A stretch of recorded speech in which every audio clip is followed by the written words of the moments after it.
QR codes are everywhere, from your local cafe to the back of the share bikes you ride around the city. But they're also being used by scammers to steal your personal information.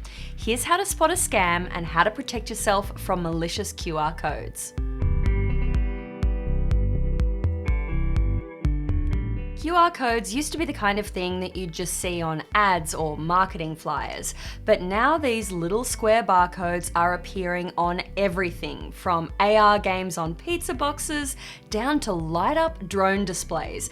And during the pandemic, they have been a game changer. We're using them to check into venues, to make payments. Even the fanciest restaurants are ditching their physical menus and going contactless with QR codes. But as they've become more popular and more convenient, cyber criminals have also taken notice. Now they're creating their own malicious QR codes to exploit people and trick them into handing over personal information like banking details.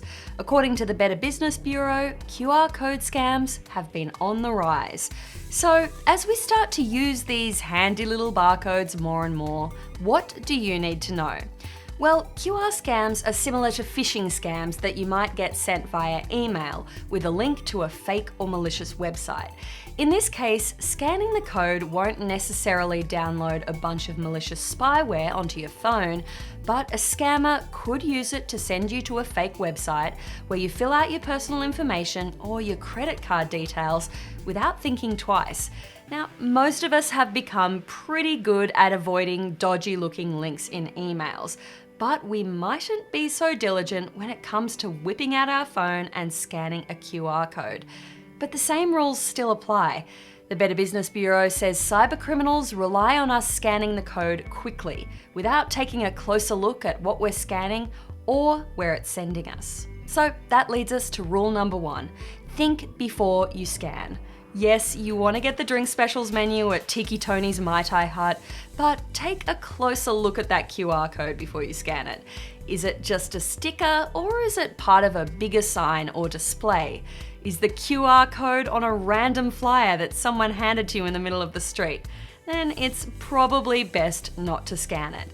If the code looks out of place in amongst the background, ask for the URL so you can just type it in manually, or ask for a hard copy of what you're trying to download, like the restaurant menu. Rule 2, look at where the QR code is trying to send you. Here, you want to use the same skills that you use elsewhere when you're online.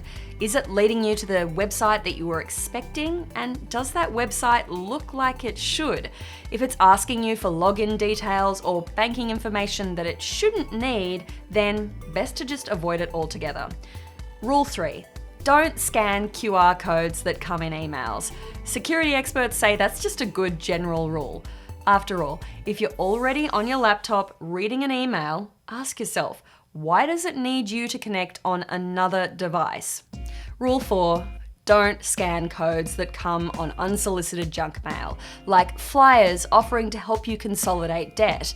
This was one of the scams reported to the Better Business Bureau from a victim who received a fake letter about student loan debt with a QR code that made it look official, but it definitely wasn't. Rule 5, preview the URL that the QR code is trying to send you to. Now, a lot of smartphones will give you a preview of the URL as you hover over it with your camera trying to scan it. That includes iPhones running the latest version of iOS. Make sure the website you see matches the service you're expecting. Does the link look strange? Well, if so, move on. Rule 6, be wary of short links, like bit.ly addresses.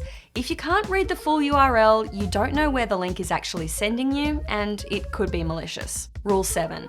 You might want to avoid using your phone's camera altogether and opt for a secure scanning app.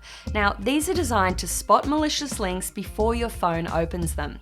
Some of the big antivirus companies like Trend Micro offer free scanning apps. But another word of warning, make sure you're getting the app from a legitimate company. There are plenty of fake apps out there that scrape user information. Yes, malicious apps and malicious QR codes. It is turtles all the way down, people. All right, finally, rule 8. Use a password manager. If a QR code takes you to a fake website that looks completely convincing to the human eye, your password manager will still know the difference and it won't autofill your password. Also, while I have you here, just get a password manager in general. It's easily the best $3 a month I have ever spent, and it was ridiculously easy to set up. CNET has a full rundown on the best password managers and how to set them up. We like LastPass, 1Password, and Bitwarden, depending on your needs, and I can give you some links to those below. So yes, QR codes are super convenient, but they're also a potential risk. So remember, stop and think, and if it looks dicey, then steer clear.